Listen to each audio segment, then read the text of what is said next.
I'm sure one by one we will all meet very soon. This COVID-19 has taught us a big lesson, really. An incident which we will probably live to tell our grandchildren if we are going to live for some more years. And apart from that, we are unable to go to the court directly, uh, be physically present, and meet our friends, etc. But the webinar has kept us really engaged. Initially, I didn't know anything about webinar.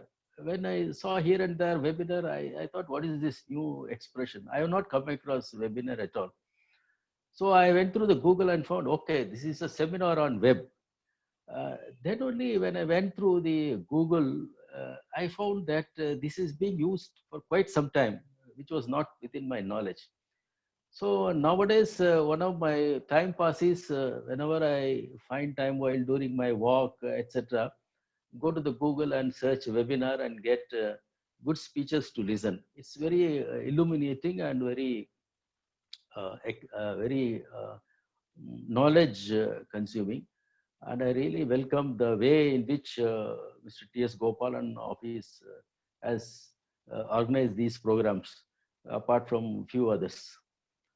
Uh, Now, when Mr. Harun Anand told me to speak over this Contract Labor Regulation Abolition Act, which is a theoretical subject, only yesterday evening, when I addressed a webinar for a in-house corporate body, I addressed this issue of Interstate Migrant Act. So I called around 6 o'clock in the morning to Mr. Harun. I said, please include this interstate migrant also, because it's a topical issue. Uh, Mr. Balakumar said that the government has failed. I will add, government has failed, the industry has failed, and the judiciary has also failed. I will address that issue a bit later when I come to the topic. So I'll take up this Contract Labor Regulation Abolition Act. This subject is very much, pretty well known to most of you. In fact, I have published an e-book on that. But whenever I want to address this type of webinars or seminars, I really go through the subject thoroughly once again. Is contract labor issue is concerned, it is really a puzzle. If you see from 1970s onwards, or even earlier to that in 1957, Darangdara chemicals, which didn't deal with this contract labor directly, but it started with the issue. Uh, what is meant by employer-employee relationship? This is how it started. Who is an employer, or who is a contractor, etc. One second. Okay. Then the various tests were laid. Then I again read all these judgments, the earliest point of time on Standard Vacuum, the Hussaini Ali Boy case, and subsequently also, I found uniformly there is a negative feeling about the engagement of contract labor, not only by the judiciary, but also generally a conception or the impression is the contract labor is nothing but a system of exploitation. It may not be far from truth. Yes, it is a type of exploitation. The pity is even prior to the act, it was exploitation. After the passing of the act, also it is an exploitation. It is such a common knowledge that we all know. Today, in any industry, the strength of the regular workman is hardly maximum 25%. That itself is on the higher side. It is a contract labor who do all the job. Now, what is contract labor? Now it is a migrant workman who are the contract labor. That's a different issue which I will address a bit late. Why this contract labor system is condemned roundly across the society as it is? The reason is simple and it's so obvious. They are paid lesser wages. Most of the contract employees receive only minimum wages. Though they are entitled for all benefits like ESA, PF, gratuity, workman compensation, etc., it is more on the violation it is in practice. For example, take a case of a contract labor who has worked for 35 years or he has spent the entire tenure on contract labor. I know some cases, but he is not entitled for gratuity. You ask me after 30 years, how can you deny gratuity? But it's such a cruel fact that he worked for less than 4 years or so in with each contractor, all these 20 and odd year, 30 years.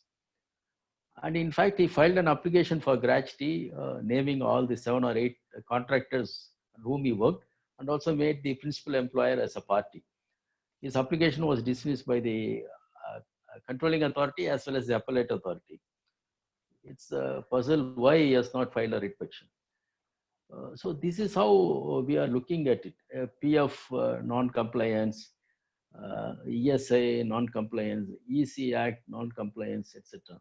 That's why it is roundly condemned. So it is up to the employees now to pull up their socks and ensure that there is a legal compliance in respect of the provisions of the contract labor, which are actually minimal when compared to various other provisions.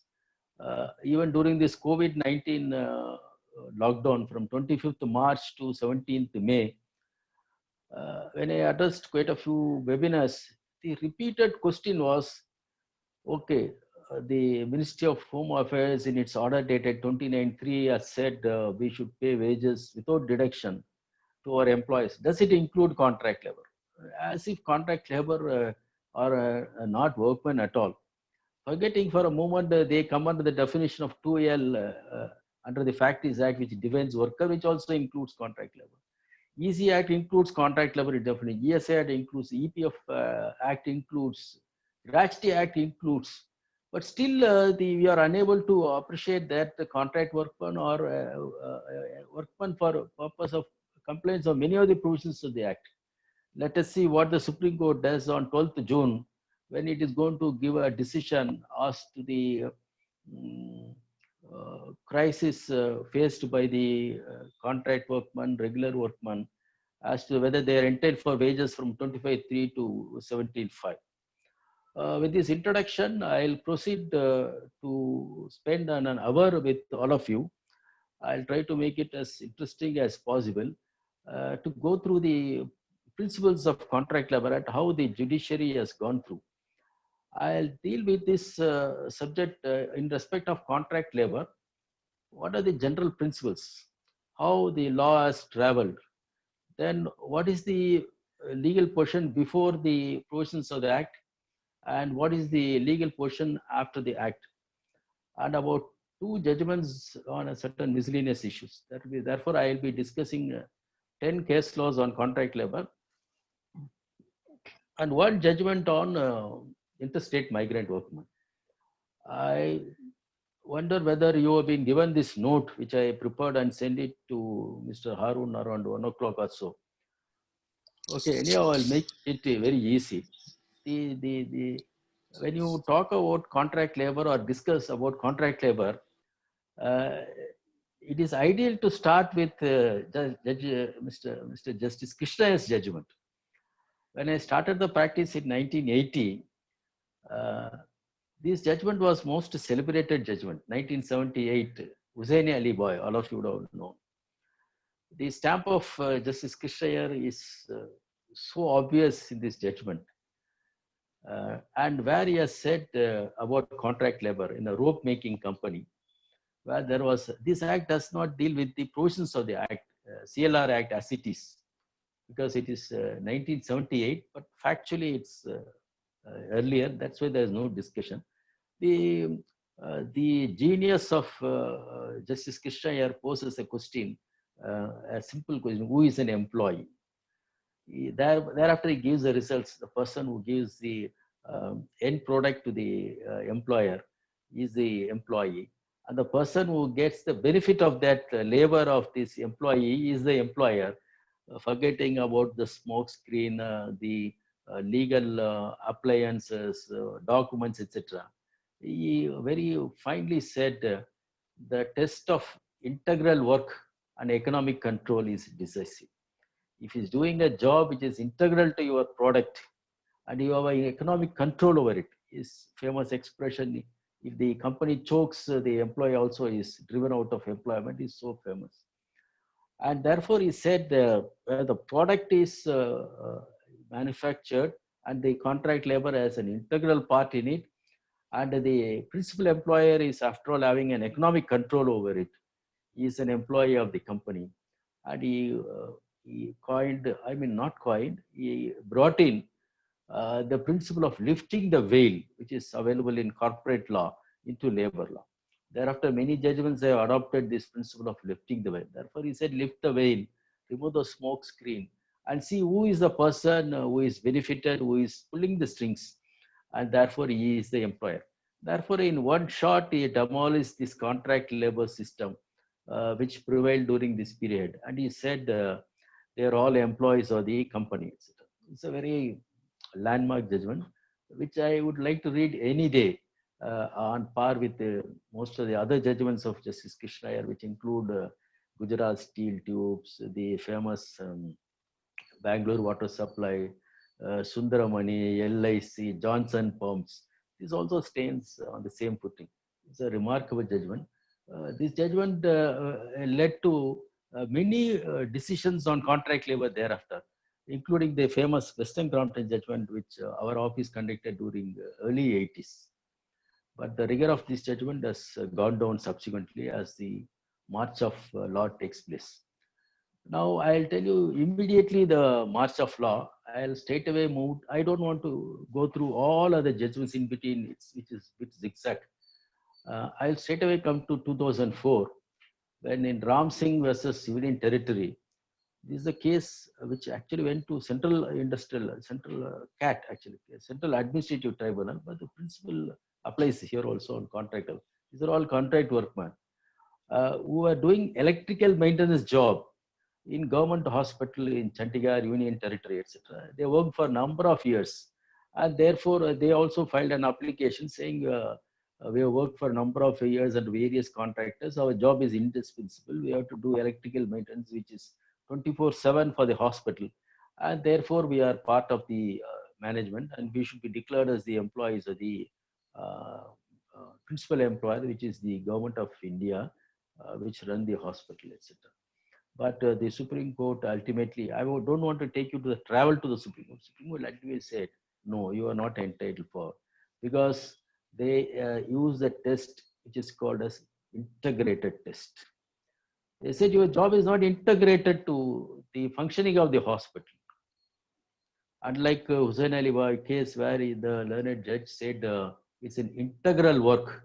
Here they said it is not an integrated to the main functioning of the hospital, and therefore you cannot be declared as an employee of the management. Here also the Contract Labor Act was not dealt with in full force. Next I'll come to 2009 International Airport Authority case by Justice Ravindran, which went 6 rounds of litigation. I don't think whether the employees would have, how the employees withstood 6 rounds of litigation in their quest for regular employment with the International Airport Authority. The 7th round was also an unlucky result for them. These employees were persons who did the job of packing, then cargo movements, etc. in the airport. We all seen in the airport many people sitting there with different types of uniforms, doing loading, unloading work, waiting, sitting on the bay, and carrying on the luggage in the vehicle and loading in the aircraft and unloading, etc. These employees were under the employment of a contractor, Bandra, etc. And as you know, they have been working under different contractors. So they filed an application perfectly under the Contract Labor Regulation Abolition Act. It went to many rounds, and ultimately Supreme Court, their point which they pressed before the Supreme Court was a point which was earlier accepted by the Supreme Court. It said, if there is a supervision and control by you, and therefore you are the employee. The supervision control means you supervise the work of the workman, and also you control them.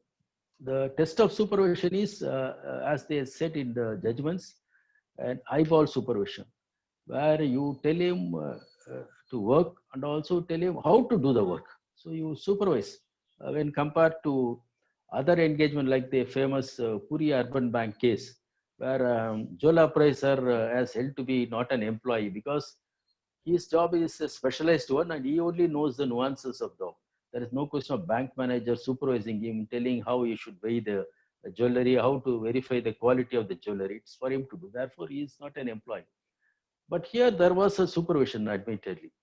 But the Supreme Court has clarified, which is a very path-breaking one. They said, no doubt the airport authority officials supervise the contract workman at some point of time. During the course of the job, they do the supervision. Naturally, they say you keep it there, etc. You load it, unload, or one by this is the first one, that's the second one, etc. But he said, still it is not clinching because he said the primary control is with the contractor. What is meant by primary control? It is the contractor who allocates a job to all these workmen. It is he who says which bay you should work for, which airlines you should work, or his supervisor in the airport. There are a number of supervisors I have seen. Those supervisors guide them which aircraft they should do, or a number of aircrafts land at the same time, which one they should, etc. The physical movement also, though not eyeball supervision by the contractors supervisors, overall supervision is done by them is a matter of fact. Therefore, the Supreme Court said the primary control is still with the contractor, and the secondary control, this is a new word they coined, the secondary control is with the principal employer, no doubt. But he said that secondary control supervision is not decisive. He said necessarily the contractor supervisor will not be spread all over the airport. It is the airport authorities, officers who will be spread all over, or the airlines officials will be there. Naturally, incidentally they will supervise. But he said that is not a clinching test to disown the contractors and come into the employment of the principal employer. This judgment is again a big setback for the employees in general. Now I'll take the next judgment. Again, as you all know, the contract labor engagement is massive in public sector undertakings. If you see most of the judgments on contract labor, they are either public sector undertakings or government organization. For example, FCI, Air India, International Airport Authority, Bell, Southern Railway, MRL, most of them are central government because it's where the massive contract labor engagement takes place. The next judgment made things so very clear on the issue of this supervision and control. That is Balwant Rai judgment in the year 2014 in respect of again Air India. There is a company called Hindustan Catering Services, Hindustan Catering Limited, which provides food, snacks for air travelers all over India. This is a central government undertaking, or it's a corporation with more shares by the central government. It's actually a public sector undertaking. So this company is providing a catering service on the board of aircraft, mostly for Air India, and also in the airport wherever food is required. So it was almost exclusively catering to Air India, though it may do some other job. So the catering service of this organization is actually fully dedicated to Air India. So these employees were working in the preparation of food, service of food to the aircraft, not inside the aircraft on board, but up till till that time, from the procuring orders to preparation and delivery in the aircraft, airport, etc. They were doing it. These employees also made a claim for employment under the services of the Air India. Supreme Court, after thoroughly going through all the judgments on the subject, again held that a mere supervision, this is another diversion or an improvement or a negative trend against the employees. Mere supervision is not determinative. Earlier I said the supervision and control. Then the Krishna has said economic control, integrated control. It got washed down in the second judgment when they say if a job is not integrated, you will not get the job. The third judgment said the secondary control is not decisive. This judgment went further and said mere supervisory control is not determinative, but it is the control over disciplinary action and dismissal which is a determinative. This is the last nail in the coffin of the hope of contract labor getting into the roles of the company. There is hardly a case where the principal employer would take disciplinary action and dismiss an contract labor. It's hardly will take. If it takes place, something wrong with the management. So it looks what started with a flourish in favor of the workman in Hussein Ali Bhai case in 1978 is completely washed out. And by the time we are in 2014, the tests, the law, march of law has taken an entirely different route. And this is where we stand as far as I know. In between, there are a number of judgments. Some of the participants may question why you are not dealt with them. It's a matter of 1 hour. I want to get a clear picture, that's all. There are a number of judgments on statutory canteen, non-statutory canteens, etc. I'm not touching all those things. Now, this is how the law traveled from 1978 to 2014. Now we have to see how the legal principles were laid by Supreme Court before the act was brought into force and later on also. After the act, what is the impact of the act?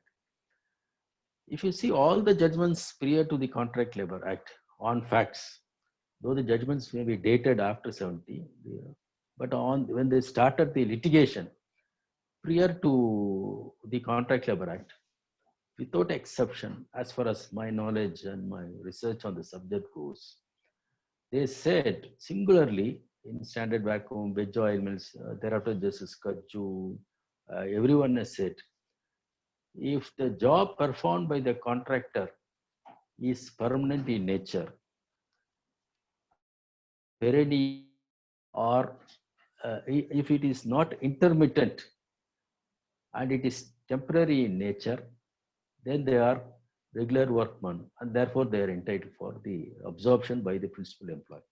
Therefore, they said the job is perennial in nature, it is enough. Negatively, if it is not intermittent or temporary, then they are entitled for regularization. As you all know, the industrial court has got an extraordinary jurisdiction, which no other lower courts apart from writ jurisdiction by the High Court and Supreme Court, where they can rewrite the contract between the parties. This is all well settled in 1958 onwards. It can rewrite, it can create rights for the parties, it can lay down new terms and conditions between the parties, which is unique to industrial law, which is unthinkable in common law. Therefore, I could see without exception, the Supreme Court was repeatedly saying if they worked regularly, whatever be the nature of job, the industrial tribunals always declared that the system should be abolished and they are entitled to be reinstated in the service of the principal employer.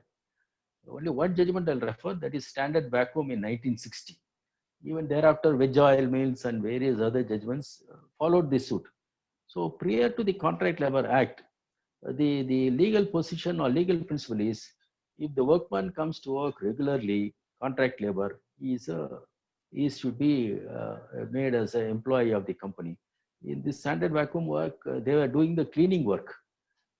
But still, the Supreme Court said cleaning is done every day. Naturally, a factory job, cleaning work has to go on an hour-to-hour basis. There is no doubt about it. And it will be a daily routine work, all the 24 hours, 7 into, that too in an oil producing company. Therefore, that seemed to be the trend. Now comes the 1970 Contract Labor Regulation Abolition Act. It is the forerunner for Bonded Labor Abolition Act and also Interstate Migrant Act. It's mostly borrowed from these enactments, the Contract Labor Act. If you read the object of the act, it seems to say it is to abolish exploitation of the contract labor, regulate their services, and also see that they get a fair deal. That's how the object. That's why the long title it says about contract labor regulation and abolition. Now, as the exploitation which they wanted to eradicate has been achieved by the act, and number two, whether the regulation has taken place, and number three, whether the abolition has taken place, if you examine it, the answer is not very encouraging. It is for you to take a view whether the exploitation has stopped or not. In this webinar, I'm not speaking on behalf of the managements. I want to be very clear.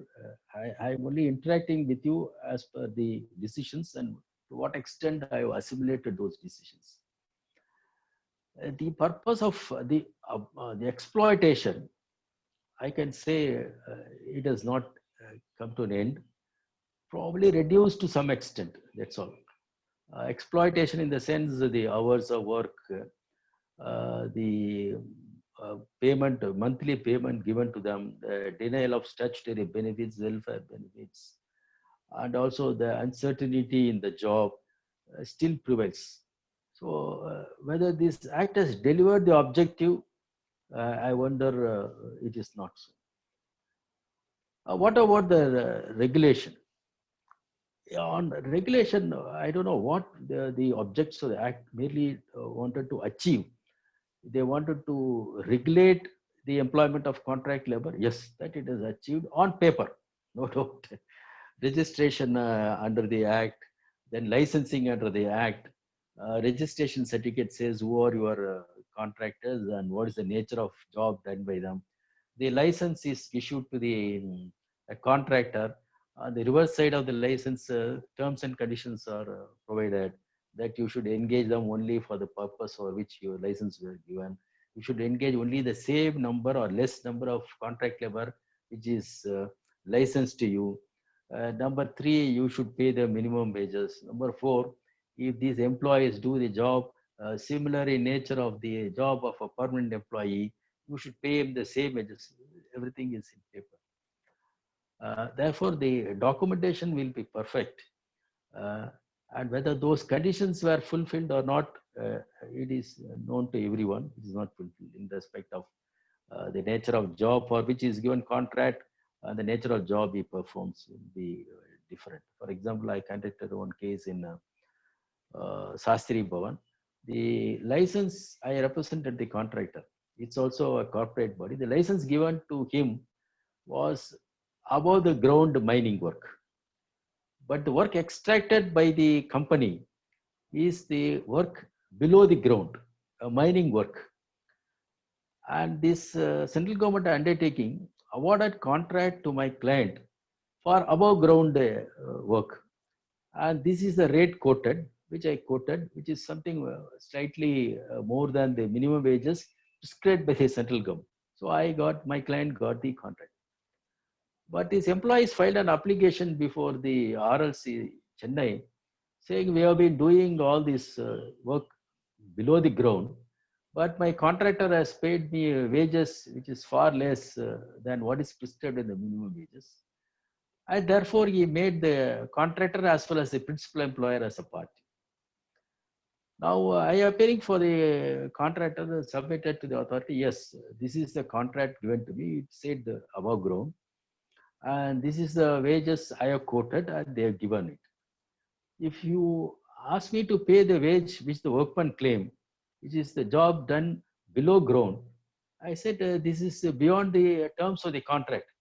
So if my bill per month is 1 lakh based on the contract awarded to me, and I distributed to my employees subject to certain deduction on my administrative charges, etc., etc. And if I'm asked to pay more than that, so every month I'll be losing on my contract. This is not the commercial contract for which I have bargained for. Therefore, I simply said, if the evidence shows that these workmen have worked below ground, it is the company which should pay the payment to me. I, in turn, will distribute it to me. But the company took a stand that the contract workmen were asked to do only above ground work and they didn't do the below ground work, etc. And they, central government undertaking, surprised. He says, irrespective of all these factual aspects, in terms of the contract we have paid to the contract, it's contractor to make the payment. That is simply saying the contractor should pay the higher amount, though he quoted for a lesser amount and got the contract. But fortunately, the RLC passed an order against the principal employer. You make the payment to the contractor and he in turn will pay it. It's matter is pending before the Supreme Court. This is how, even after the Contract Labor Act has come into force, the state of affairs. Now, as far as seems to be the trend in more on violation part of it. Now, after the act came into force, have the workmen been benefited? Have they been able to get abolition done under Section 10 frequently? And if such an abolition or prohibition, the expression used in 10 is prohibition, has taken place, have they benefited? In between, judgments here and there said yes, no, etc. But ultimately, the Supreme Court in 1995 in Gujarat Electricity Board laid down the law, which was confirmed by the Constitution bench in sale ultimately. Now, what does the Gujarat Electricity Board say? All these employees working for Gujarat Electricity Board. Now, the Supreme Court has said very clearly, prior to the act, the judges were abolishing contract labor. As I said, standard vacuum wage joints. They said, no. Hereafter, abolition of contract labor only by the appropriate government, where the employees have to invoke Section 10. Now, tell us, my friends who are listening to this webinar, how many applications have been filed by the contract workman invoking Section 10? Very, very less. Therefore, the abolition has not really taken place, or prohibition has not taken place. Therefore, the Supreme Court has said in the judgment, industrial adjudicator nor the High Court can abolish contract labor once this act has come into force. So the only remedy is go to the authority, say this contract between the parties is genuine, no doubt, it is in terms of the act, etc. But you still prohibit or abolish for the reasons. Section 10 gives the reasons, parameters for abolition. Therefore, the Supreme Court says judiciary has nothing to do with abolition. Then the next one is, they said, even if the Section 10 order is passed in favor of the workman, there is no obligation for the principal employer to observe the contract labor. This is leading nowhere. So contract labor asks for prohibition, it is granted, but still they're out. Even the contract labor job is out. That's why the Supreme Court said there's a big lacuna in this act. If they are prohibited from working as contract labor, they lose even their job. So what happens to the principal employer? Only thing is the inconvenience is he cannot engage contract labor thereafter. That's the inconvenience to him. As far as the contract labor is concerned, his job is lost forever. Then they said one more deviation, this a point in favor of the workman.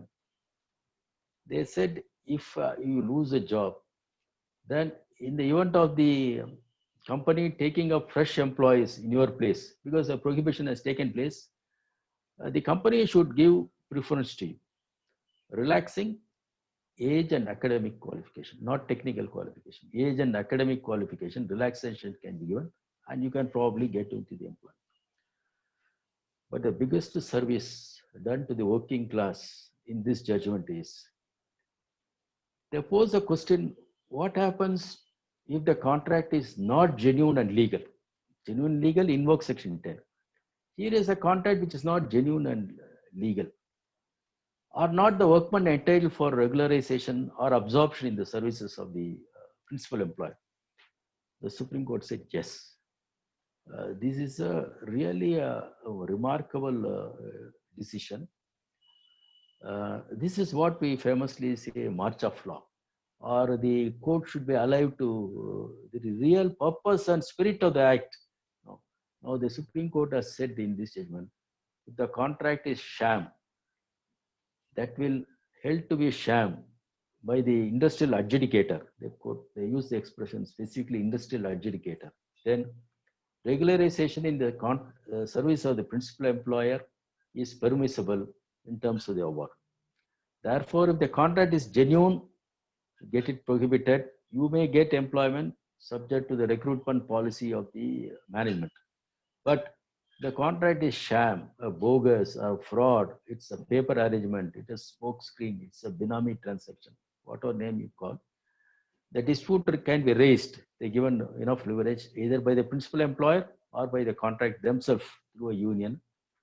Plead before the industrial adjudicator, this is a sham contract, this proof is forthcoming, and in appreciation of evidence the tribunal holds, it's a sham contract, it can direct you to declare you to be an employee of the management and you get into the employment of the company. This is a remarkable deviation or a march giving life to this act, though it did not provide for it. Now next judgment is SAIL, the celebrated 2001 LLJ Constitution bench, which reversed Air India on many counts, this judgment undid all those things. What Air India did is all different matters because it's overruled. Now this judgment has virtually approved Gujarat Steel Tubes and also in between Cipla, which came on similar lines. So it's a constitution bench judgment. It's get rid of all these 2 judges, 3 judges bench orders in between, which I don't want to deal with it because the SAIL has come, it's the end of the matter. They said again, principal employer has no obligation towards contract labor after its abolition by the authority under section 10. But if there is a declaration of a sham contract, then they can get to the employment of the company. And they also reiterated how the dispute should be decided.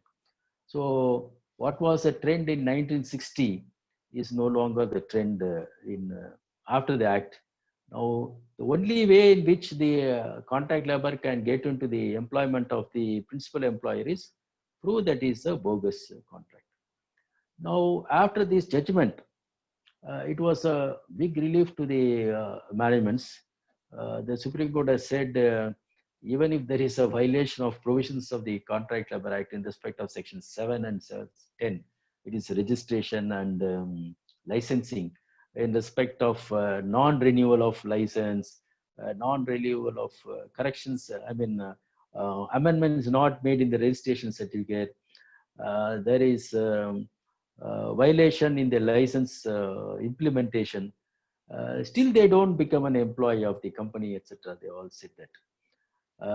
Now the only leverage being the proof of a sham contract not being there, the employers started using this act after the judgment in full force. That is why today the trend where many employees are contract employees.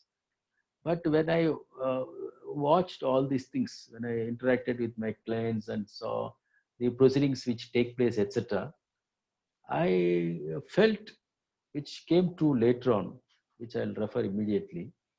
There's this contract labor judgment in favor of the workman, in favor of the management, is being, it can be used more and more, but it is being abused. I had a feeling somewhere here and there that these companies are exploiting again. They are abusing the provisions of the Contract Labor Act, etc. And thereafter, many judgments have started coming where they held the contract system in this company is a sham, in Bell, etc., etc. But the most important significant judgment is the judgment of the Supreme Court in Chennai Port Trust. It is significant for two reasons. This is a decision given in favor of the workman in a writ proceedings. The well settled law as far as the contract labor is concerned, in the writ proceedings, there cannot be a declaration for absorption of contract labor in the service of the environment. That was even prior to the act or even after act. Hussain Ali Boy is a direct case, but on facts it said so. No, I'm sorry, Hussain Ali Boy was also against an award. Standard Vacuum was an award. But wherever the workmen come to the Supreme Court directly, they did not get the relief. This is how it went. But in Chennai Port Trust, the Supreme Court has said the undisputed facts are follows. They laid down that factual portion in paragraph 14. It's virtually sure that it is a Chennai Port Trust which was driving from the back seat. It is a cooperative canteen. Normally, the courts are held. The contractor is a legal person, a strong legal person, a corporate body or a society which has got its own functionaries. Cooperative society is run by a president or a secretary, board of directors, its own accounts. They appoint, they disburse the salary, etc. Their accounts are audited by the department of officials of the cooperative societies, etc. In spite of that strong legal fold, still the Supreme Court on admitted facts or undisputed facts held this is nothing but a sham contract between the society and the Chennai Port Trust. For example, what are the parameters they said? It is the chairman of the Port Trust who is always an ex officio president of the society. So there was no election, it was an appointment. The bylaws itself provided for it. Then it is the officials of the Port Trust who are dealing with the financial matters of the society and the canteen run by the society. Now it is the Chennai Port Trust which was deciding on the salary structure of the society employees. It is the Chennai Port Trust which was providing materials, men and materials, etc. And though disciplinary action was taken, not taken, the Chennai Port Trust had a great say on the appointment of the employees of the society in direct manner. Therefore, the Supreme Court gave a declaration. This is nothing but a bogus contract. Therefore, these Chennai Port Trust society employees none other than the employees of the company. This is a wide awakening call to the employers. Now, if you indulge in this sort of a sham transaction, you will be at your peril, and the employees of the contractor will get into the employment of the company. Now, the next judgment which I want to finalize on the March of Law is 2019 3LLJ, again Steel Authority of India case. Now, there was a contract between the SAIL and the contractors up to a point in 2013. Thereafter, the employees approached the commissioner under Section 10 and got it prohibited. So with that, it came to an end. Now, therefore, what happens? The SAIL should not have engaged contract labor. Probably it should have followed the judgment given in respect of their own company in 2000 when they should have recruited them based on their necessity. But between 2013, September, I believe, up to April 16, they continued this contract arrangement between the contractor and the SAIL. It was in writing, even after prohibition. I don't know what boldness they had. They continued to engage the contract labor. And they paid the wages in terms of a settlement already in existence between the contractor and his workman.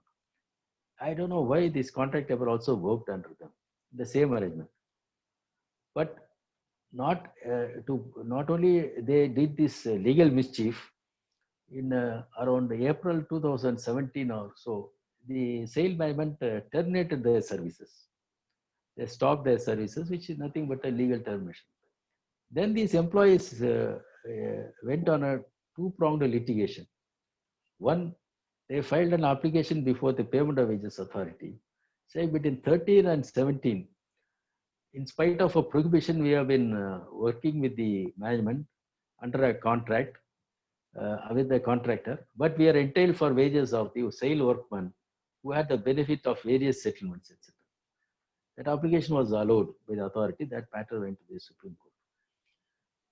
Now they also raised an industrial dispute, challenged their non-employment. That also ended in their favor. But in the industrial dispute, the reference also had a point. What should be the wages for the period of 13 to 70? I don't know why the tribunal held their entailed for re-employment in the services of the port trust, but they are not entailed for any additional wages in terms of the more than the minimum wages. Both the matters came to the Supreme Court by the instance of both parties. The Supreme Court has said after the abolition of contract labor, continuation of their services under a contractor is bad in law. But the Supreme Court has said during this period of interregnum, they will not get the wages of the sale employees, but they will be getting only minimum wages or the terms of the agreement between the parties during that period. They did not extend the benefit. I don't know how far this judgment is correct. It is to be commented upon by the members of the bar. So this is how the law traveled from 16 to 19. Before Act, after Act, the test which is in favor of the workman slowly moving in favor of the management. And after the CLRA Act, still their rights not being fructified. Therefore, this abolition and prohibition has not taken place. The regulation is also not very happily done. Probably here and there some judgments in favor of the workman, etc. Now, there are two other judgments which I want to refer before I conclude this session. That is the famous FCI case in 1985. It's interesting to read it any number of times. Because whenever I see FCI judgment, I wonder what is the facts of this case. It's very interesting. FCI as a central government undertaking, engaging number of contractors for loading and unloading the rice bags. So contract system was going on. The contract was not a labor contract, labor supply. It was a contract for service. A contractor should have this vehicle, lorry, or whatever vehicle he has got, and he will be paid based on the number of bags he loads or unloads at that particular point of time. That he may engage 10 persons or he may engage 100%. It's his wish. As far as this is concerned, the Supreme Court said perfectly right. We are not going to tamper with the system. They are all employees of the company, contractor, and there is not even a labor contract, it's a service contract. But later on, if you read the judgment very interestingly, for some reason, the FCA discontinued the contractors. It utilized the contract labor service directly on the same or somewhat different mode of payment on number of bags. I don't know what made them to discontinue this contract labor and enter into a direct arrangement with these loaders. So for some years it went on. Again, we do not know what happened. They said again you should go back to the contractor and carry on the same job. Now these workmen who were already become the employees of the FCI, though not on the same terms and conditions of the regular employees of the FCI, they had a employer who is FCI. The FCI distributed wages to them. I mean the emoluments to them in the terms of the number of bags they loaded. Now they said no, we have to challenge it. Now Supreme Court has clarified you can't do play around with the employer's contract labor. The first arrangement is perfectly right. Once you directly took them on your rolls by paying them wages, again you cannot push them. And they also invoke Section 9 capital A, saying you are not complied with Section 9A, because the very first provision of 9A says the mode of payment of wages, etc. You have changed it. Therefore, they are held to be the employees of the company. But they remanded matter back to the tribunal to identify who are the persons and what is the salary. It's another round of litigation. Now, next important judgment is Hindustan Steel. This vexed question of the contract workman doing the job of a company employees and what is the relief open to them. Now, if they feel they have, for example, security in Hindustan Steel, if you say security, the Hindustan Steel management had its own security personnel, and probably after some time they felt it should be handed over to the contract. So there existed security service employees of the company as well as the contractors. Therefore, the contract labor filed an application before the commissioner saying invoke Rule 25 of AP rules. This judgment come from Andhra Pradesh. This Rule 25 is similar in central rules, AP rules, in Tamil Nadu rules also. They filed an application and their application was allowed. Now against the contractor. Now contractor filed an application saying unless the company pays it, I can't pay. Therefore, his application was allowed. Now, therefore, the amendment went to the Supreme Court. Now, in the judgment, Supreme Court has said yes, the employees are entitled for equal wages on par with the company employees. But who should pay is only against the contractor and not the management. Therefore, it said the claim of the workman should rest with the contractor and not against the company. They distinguish section 21(4), which says the company is responsible for shortfall of payment of wages to contract workmen, saying it is only in respect of contractual labor. I mean, only in respect of contractual salary. If the contractor has said, I pay you X salary, if there is a shortfall in that, that principal employee should pay and get it reimbursed. But if this is the contract with the contractor and employees, the company is not responsible for it. Section 21(4) will not arise. But the workman can claim the relief only against the contractor. So these are the 11 judgments. I thought will give a sort of a picture from 1960 to 2019 as to how the law has traveled prior to the act, how the industrial tribunals were giving relief. After the act, how they were restricted, and thereafter how the Supreme Court dealt with these abolition aspects, how certain points in favor of the workman and a couple of points in favor of the man. So now we get a clear idea that the contract labor's remedy is twofold. One is by a prohibition under section 10, probably get into the employment of the company subject to the relaxation, or you raise a dispute for being the sham contract and get an employment directly in the services of the company. This is how it has panned out all these 5-6 decades. This is a brief history. Now, why I want to deal with it, why I want to deal with this, I'm almost coming to an end too, first of all.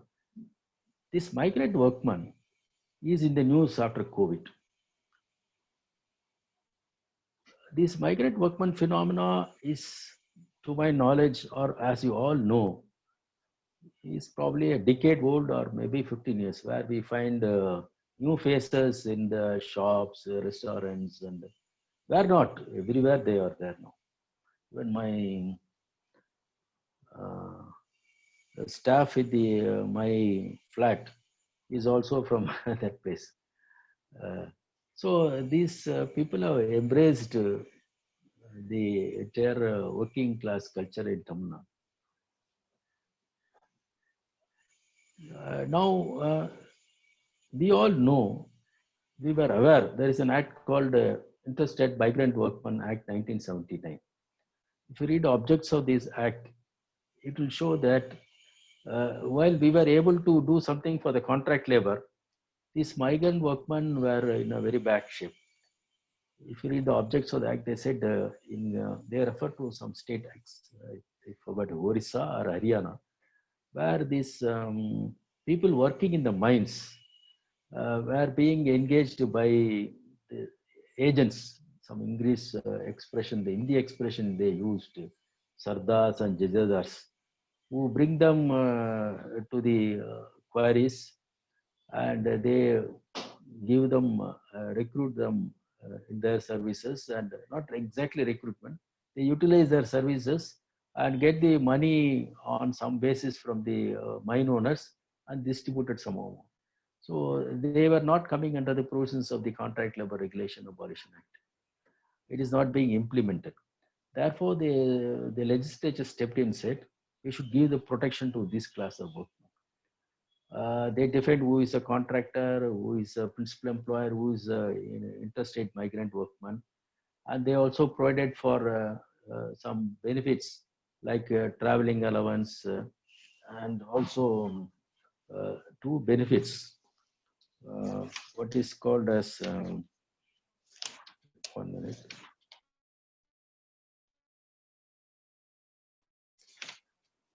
Journey allowance and also displacement allowance. It's all pittance. Displacement allowance when he travels up and down 75 rupees, then journey allowance, etc.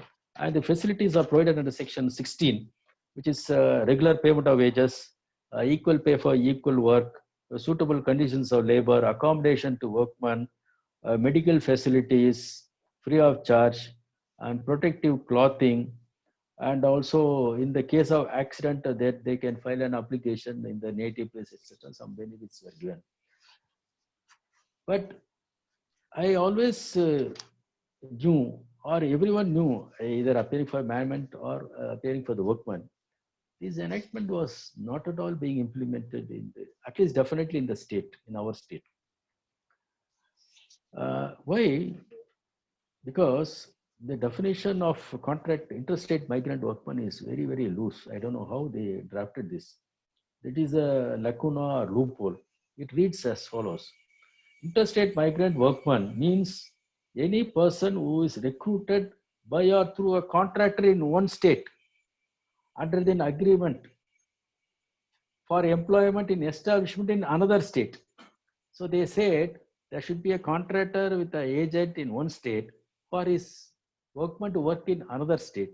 Therefore, only then there will be interstate migrant work. Now, this expression in one state to another act is the undoing of this legislation.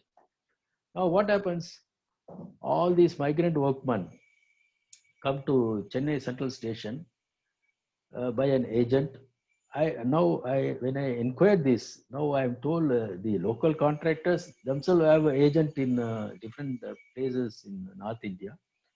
They send a supervisor and bring all these migrant workmen by train, and they come to the contractor directly, and contractor in turn supplies them to the companies.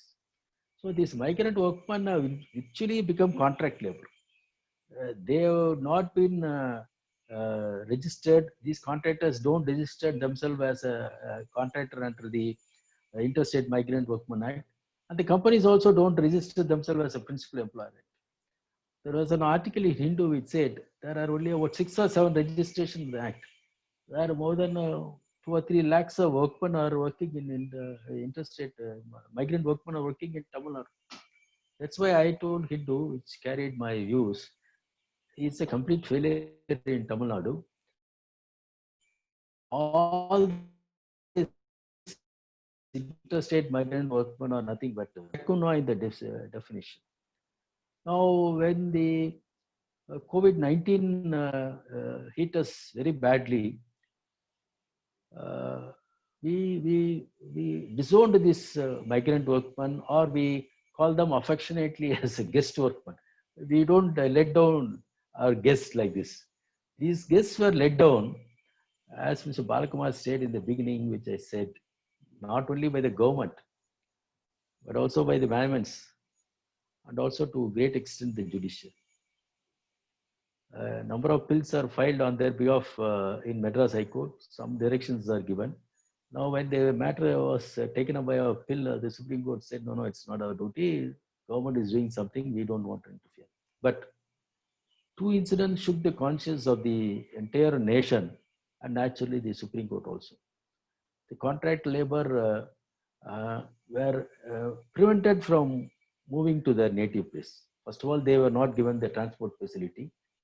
But these people, hard working people, they said, okay, we will walk down 100 kilometers or 500 kilometers, 1000 kilometers, we walk down every day, we will reach our native place.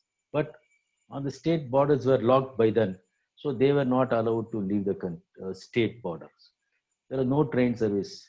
So they illegally got into some vehicle, they were caught somewhere and they were deported, and they were left in the middle of the road. Their condition became so pathetic. So all these contract workmen, as I read in the newspaper, stopped walking on the main roads so that they are caught.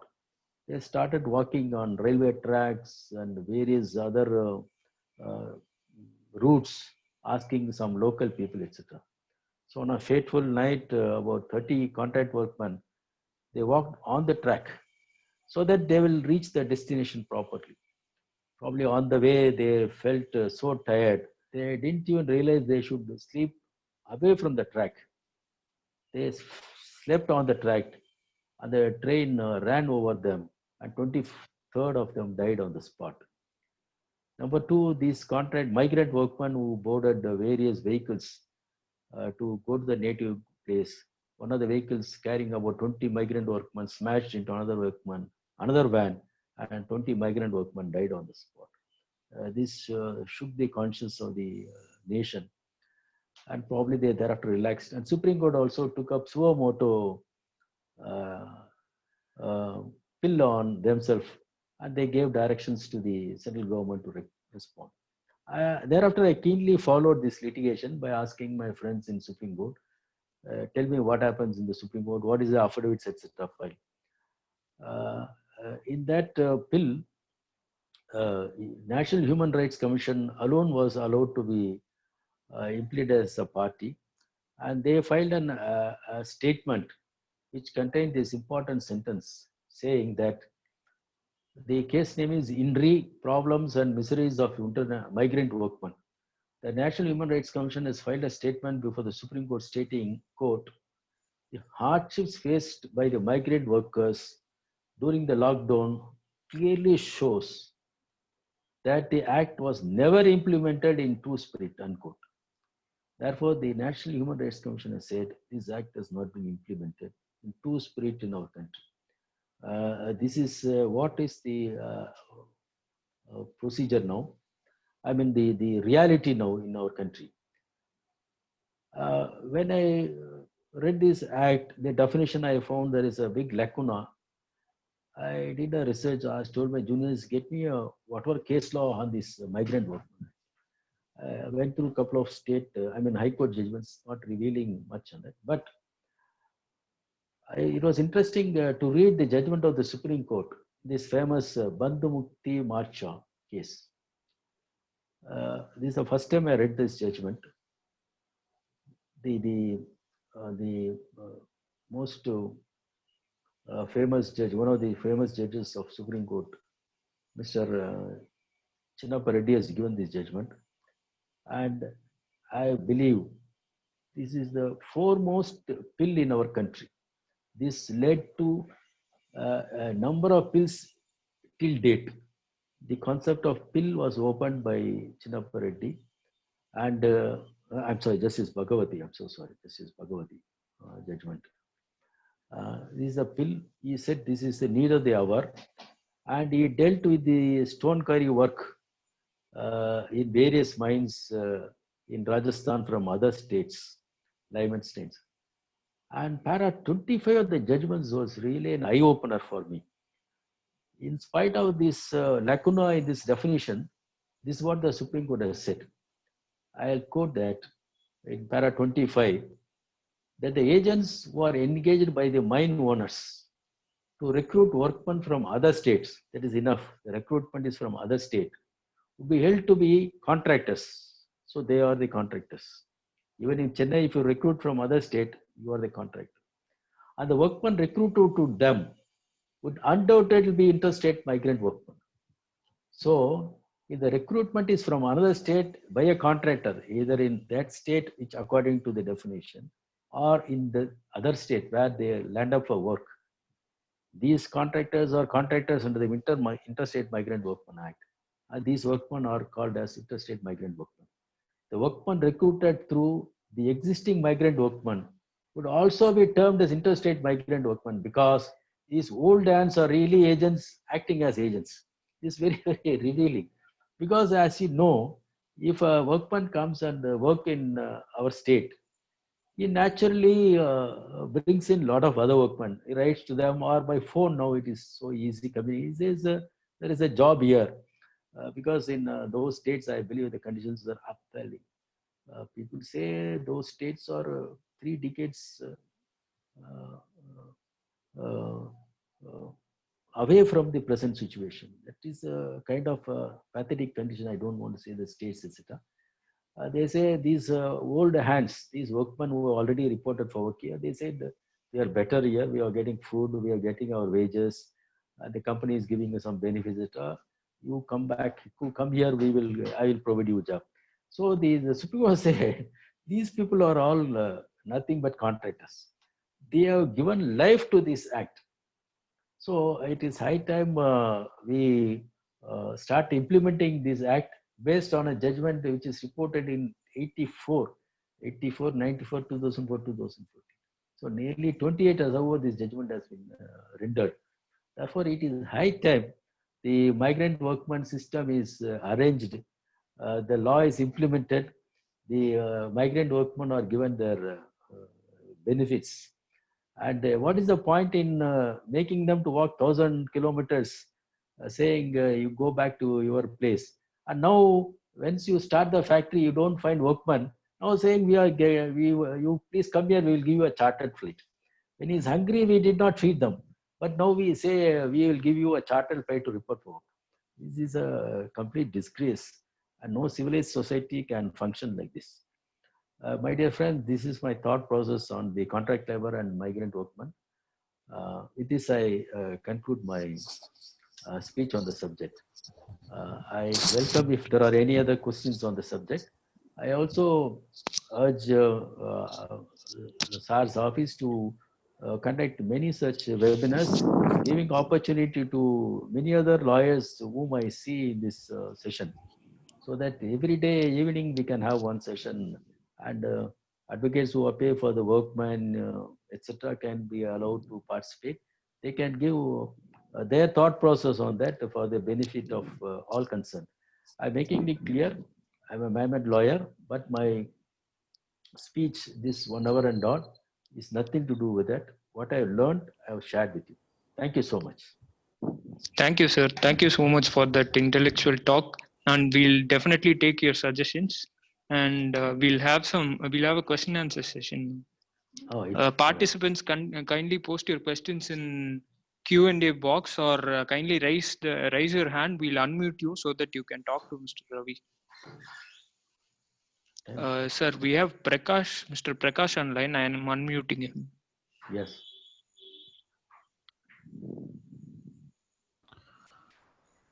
Hello, sir. Good evening, sir. This is Prakash this side. This Yes, session was really nice and insightful, sir. Yes. Sir, coming directly to the point.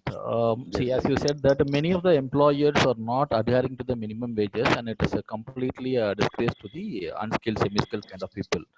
So, how this is going to be resolved in future, post-COVID? Because as one of the community people were mostly getting affected because of this COVID.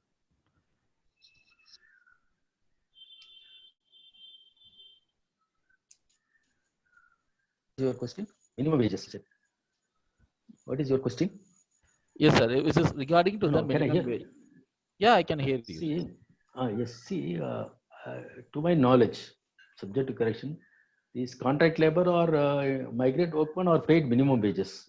They are not denied that minimum wages. General engineering, fabrication, minimum wages, which is applicable to municipalities, is the lowest one.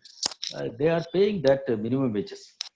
If they are not even paying wages, everyone knows there is a provision under the Minimum Wages Act where you can go before the authority and file an application. And if the authority finds there is a deviation in that, you can order payment of shortfall of minimum wages and also impose 10 times of the fine. This is a legal remedy available. Okay, okay. Thank you, sir.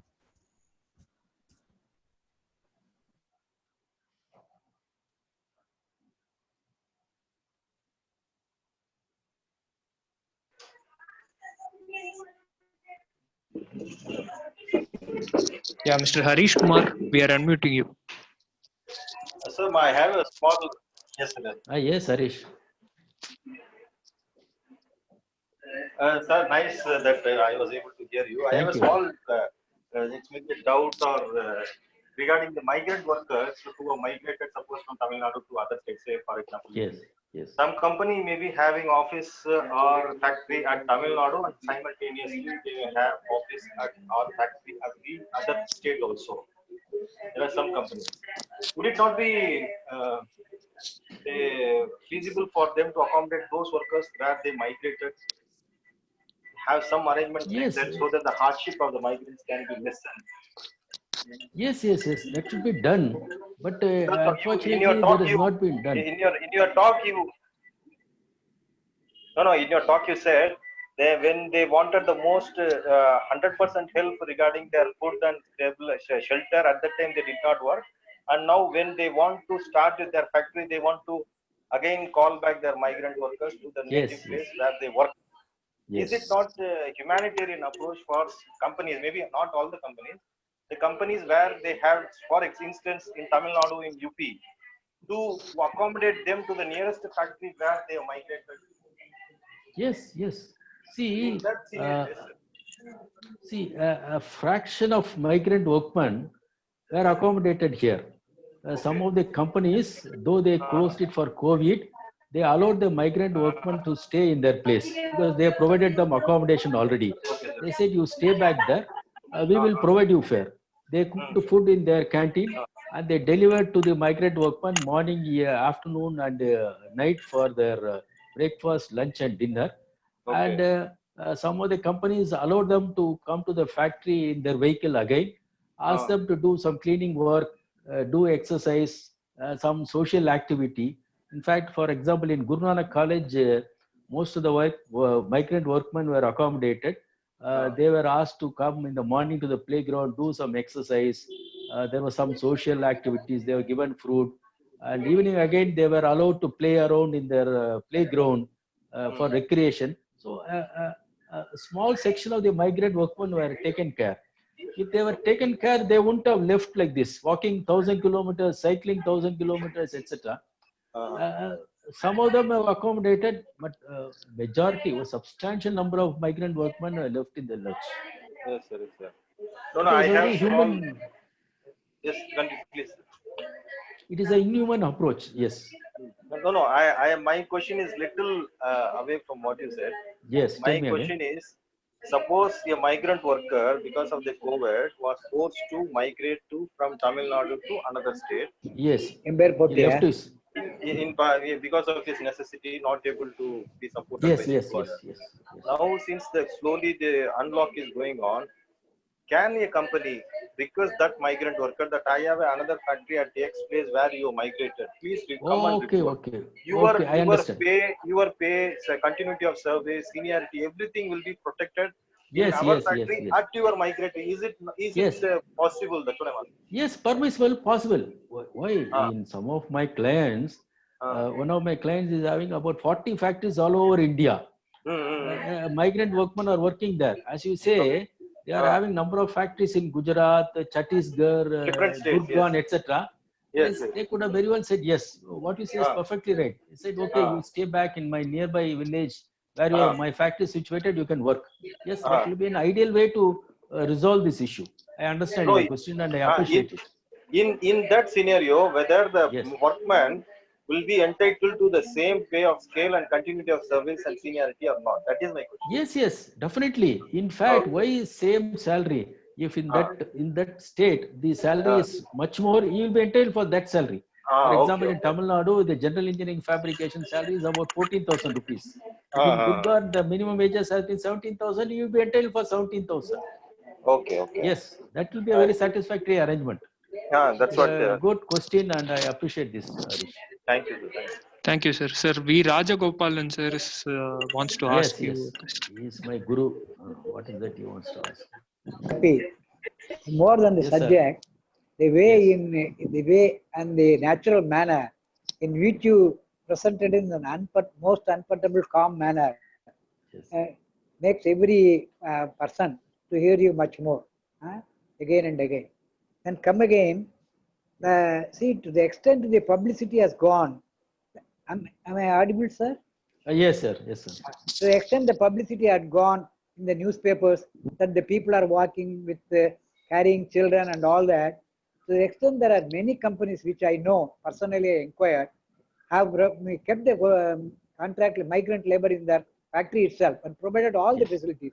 And even salary they have paid without even a murmur. And even some advocates' offices have provided to all their staff and advocates.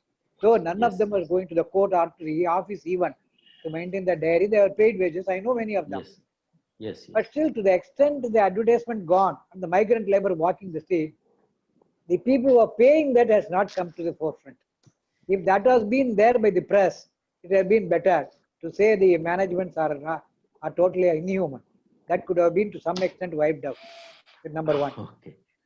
Number one, that is my personal feeling I want to share with you, because I interacted with many people. Yes. They said, sir, I am not able to pay. Then how do you, the next question, myself, Anand and Ms. Gopalan says is, how do you keep the workman, migrant workman? You are contract workman? Yes. Migrant people? Yes. How do you keep them? Sir, I have given them 75% salary, sir. I will take it up later. Good, pay it. Keep something, because I told them, see, as Napoleon said, the army walks on his belly. So keep always, never make them feel hungry. Then they will always be in distress. When you help them, it will go a long way to keep the relationship better for the years to come. That's one thing. Secondly, when another matter came, the 2019 3LLJ sale matter, you have made an observation that they have not been paid wages for 13 to 17. Correct, sir? Yes. No. If I remember, the my difference memory. in wages. Yes. Difference in wages. Difference in wages. That is because I have a feeling the court has found the terminology for these years as litigious employment. Tell me again. Litigious employment. Because of the litigation, they are continued in employment, not in employment otherwise. Not in the natural ways in employment. This is an employment based on the litigation. They have been stayed and then some come back. They use the terminology as litigious employment. Therefore, I think if I am wrong, you may correct me even later. But this is the feeling. No. It is correct. Yes. The judgment does not say it. Probably you have said that. No, I read it somewhere. Otherwise, I don't know the terminology. Yes. No, litigious employment terminology is that, but in this sale they didn't use that expression. That's what I'm saying. Possibly because of that, they would not have done. This is what both points I wanted to share with you. Thank you very much. So much, sir. Very glad. So nice. Very kind of you. Mr. Varun, we are unmuting you next. Yes. Hello. Yes.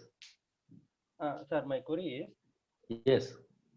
Sir, we are running operation maintenance. No, slightly louder, please. We work for the client in basis. Okay.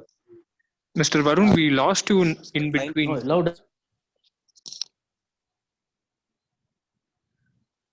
Hello. So repeat again. Hello.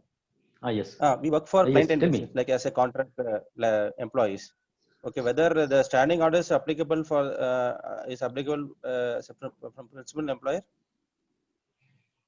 No, as far as the Standing Orders Act is concerned, it is applicable to all establishment in which 20 or more workmen are employed as far as the Tamil Nadu is concerned.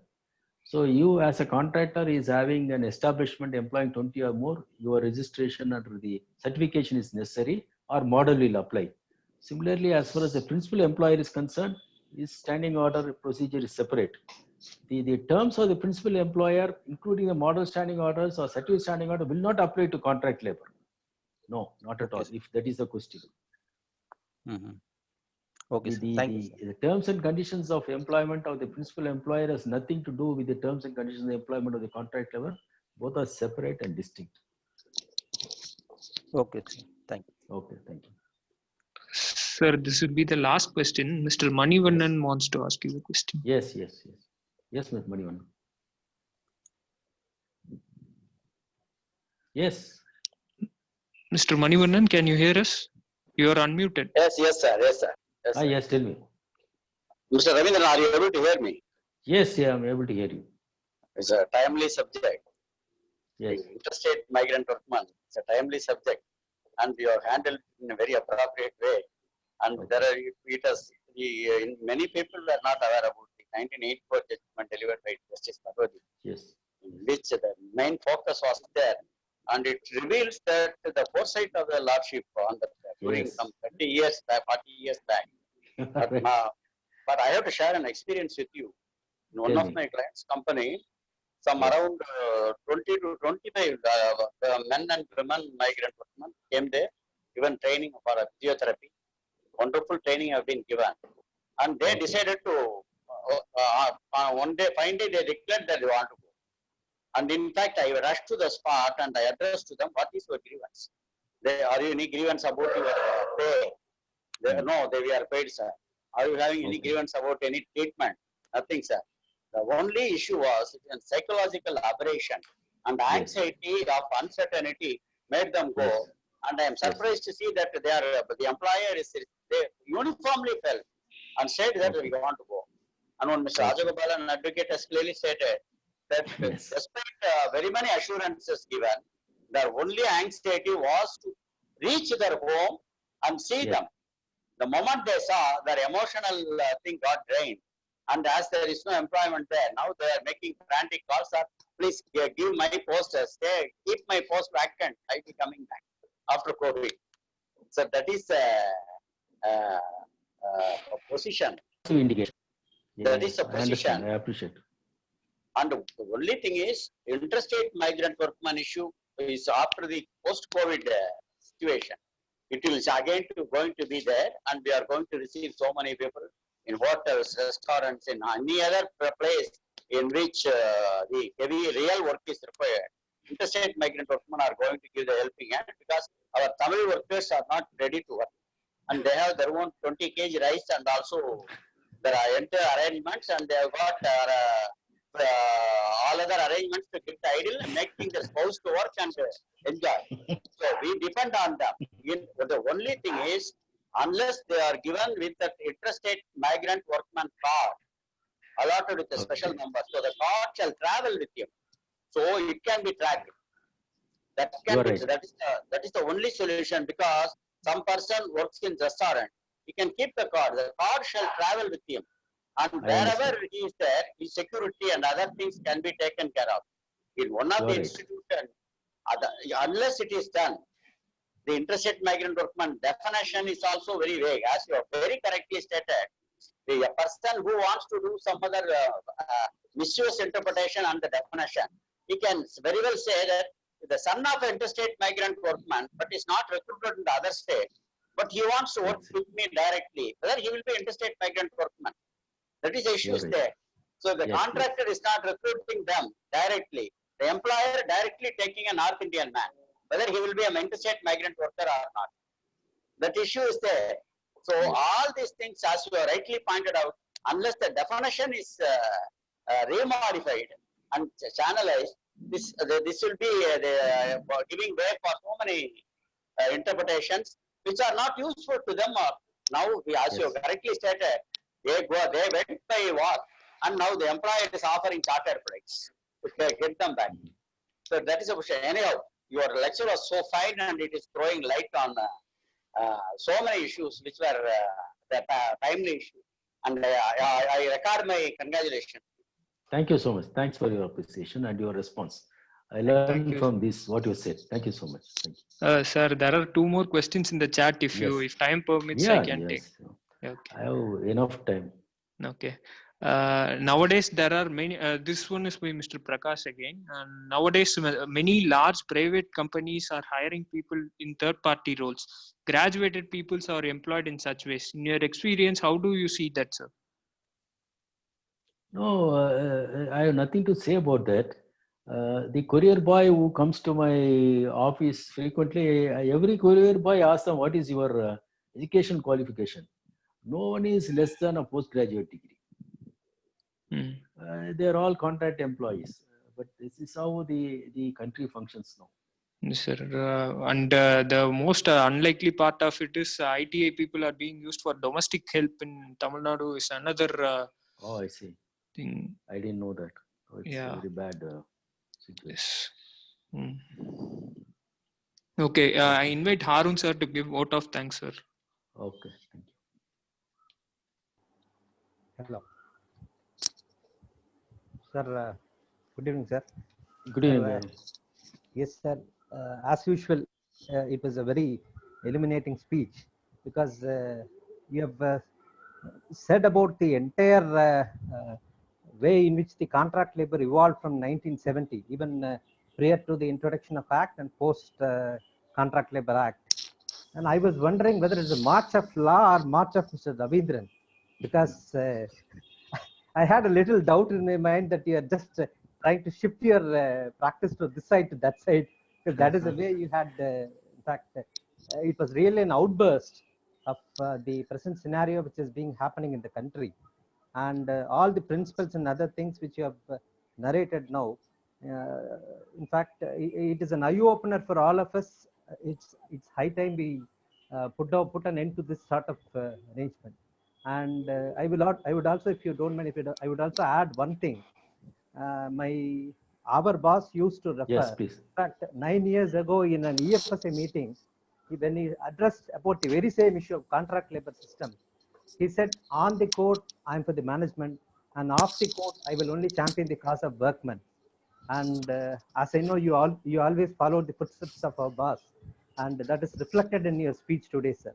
And it was a very wonderful speech. Thank you, sir. Thank you. We would like to host you once again, sir. Thank you. Thank you. Thank you. Bye. Thank you so much, sir. Thank you. And an announcement for the participants.